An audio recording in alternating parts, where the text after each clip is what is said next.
ডেরা সেই বস্তিতেই সকালে পৌঁছে গিয়েছিল আমাদের প্রতিনিধি ইন্দ্রাশিস। সেই বস্তি এখন ফাঁকা। কি ছবি উঠে এলো দেখাই আপনাদের,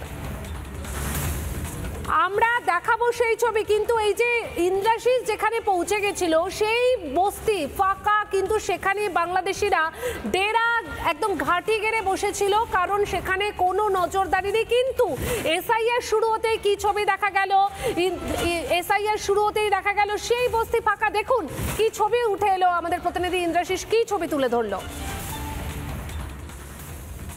এই মুহূর্তে রয়েছি সল্টলেক সেক্টর 5-এর কলেজ মোড় সংলগ্ন একটি কলোনিতে, যে কলোনিতে কিছুদিন আগেও বেশ কয়েকটি পরিবার, বাংলাদেশি পরিবার, তারা কিন্তু এখানটাতে ছিল। যে বাড়িগুলি কার্যত বাংলাদেশি অনুপ্রবেশকারীরা জবরদখল করে রেখেছিল বলেই স্থানীয় বাসিন্দাদের একাংশ তারা জানাচ্ছেন। এই যে বাড়িটি দেখা যাচ্ছে, যে বাড়ি এই মুহূর্তে তালা বন্ধ করে দেওয়া হয়েছে, শিকল বেঁধে তালা বন্ধ করে কিন্তু এই বাড়ির সদস্যরা চলে গিয়েছেন। যে সমস্ত নিত্য প্রয়োজনীয় যে সমস্ত সামগ্রী, বালতি থেকে শুরু করে জ্যারিকেন, বিভিন্ন ধরনের কাঠের আসবাবপত্র, খাট, সেই সমস্ত কিছুই কিন্তু এখানে রয়েছে। কিন্তু বাড়ির বাসিন্দারা কিন্তু এখান থেকে চলে গিয়েছে। বেশ কিছুদিন হলো তারা কিন্তু এখান থেকে চলে গিয়েছে। এসআইআর শুরু হওয়ার পর থেকেই তারা কিন্তু এলাকাতে দেখতে পাওয়া যাচ্ছিল না। আমরা আছি, এটার লোক আছে। এখানে কোথাও কবে থেকে আছেন? এই তো আমরা প্রায় 1 বছর কারি বছর আছি। আর ভেতরে কতগুলি বাড়ি আছে? বাড়ি এখানে একটাই আছি আমরা, আর কেউ থাকে না।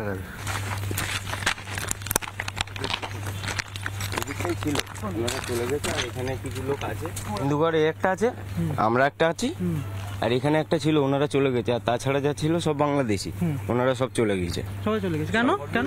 ওই আগের বারে মিডিয়া এসেছিল। কোন ঘরগুলো একটুখানি দেখান। এখানে কতগুলি ঘর আছে বাংলাদেশের? বাংলাদেশি ঘর এইগুলো সবই, এইগুলো সব? হ্যাঁ, ওনারা সব চলে গেছে বাবু। আচ্ছা, এই যে আগের বারে আপনাদের মিডিয়া এসেছিল, এখানে এসেছিল এইগুলো এইগুলো হ্যাঁ এইগুলো। এখন বর্তমানে কেউ আছে বাংলাদেশে? না, এখন তো কেউ নেই, এরা সব ঘর দর ছেড়ে চলে গেছে। বহুত আছে, এ মাঠে ও মাঠে সব এই কাজ করে। কি কাজ করে? এই জন্য ওরার কাজ করে। আচ্ছা, এদের আধার কার্ড ভোটার কার্ড কিছু কখনো দেখেছেন? না, আমি এরকম কিছু দেখিনি বাবু। এসআইআর চালু হওয়ার পর থেকেই তারা কিন্তু এখান থেকে চলে গিয়েছে। তাদের কাছে থেকে এখানকার যারা অন্যান্য স্থানীয় মানুষজন, তারা কখনো তাদের কাছে কোনো বৈধ নথি দেখতে পায়নি, কোনো আধার কার্ড বা ভোটার কার্ড তাদের ছিল না, তারা দেখতে পায়নি বলেই তারা জানাচ্ছে। অপর একটি বাড়ি, যে বাড়িটিতেও কিন্তু তালা বন্ধ রয়েছে।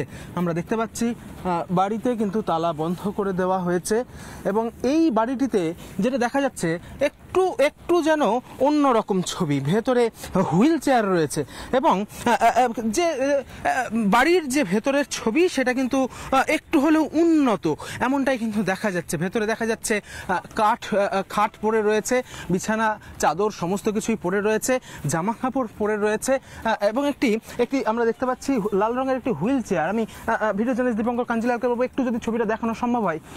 একটি হুইল চেয়ার সেটি কিন্তু এখানে রয়েছে, এবং এখানে যে কিছুটা হলেও আমি দেখার চেষ্টা করব ভেতরে রয়েছে কিনা, কোনোভাবে কারোর সঙ্গে যোগাযোগ করা যায় কিনা।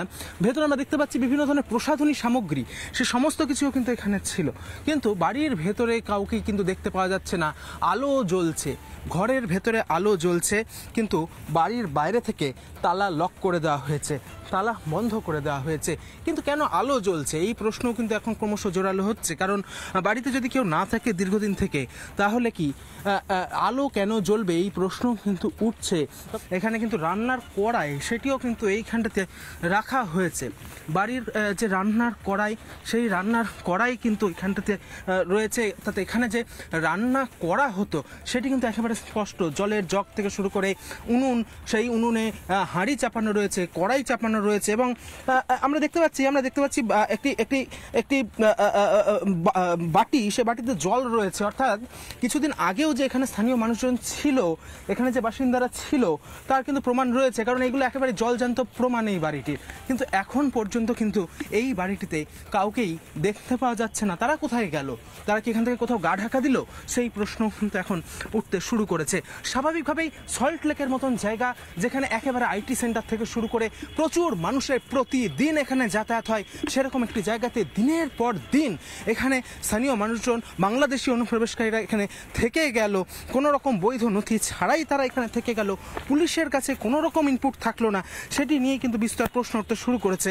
তবে এই মুহূর্তে দাঁড়িয়ে এসআইআর চালু হওয়ার পরে এই বাড়ির সদস্যদেরকে কিন্তু এই মুহূর্তে এই এলাকাতে দেখতে পাওয়া যাচ্ছে না। ভিডিও জার্নালিস্ট দীপঙ্কর কাঞ্জিলালের সঙ্গে ইন্দ্রাশিস বাগচি, রিপাবলিক বাংলা, কলকাতা। নানা ধরনের কন্টেন্ট দেখার জন্য লাইক করুন, শেয়ার করুন আমাদের ফেসবুক পেজ, সাবস্ক্রাইব করুন আমাদের ইউটিউব চ্যানেল। পাশাপাশি অন্যান্য ব্রেকিং নিউজের জন্য অবশ্যই চোখ রাখুন রিপাবলিক বাংলায়।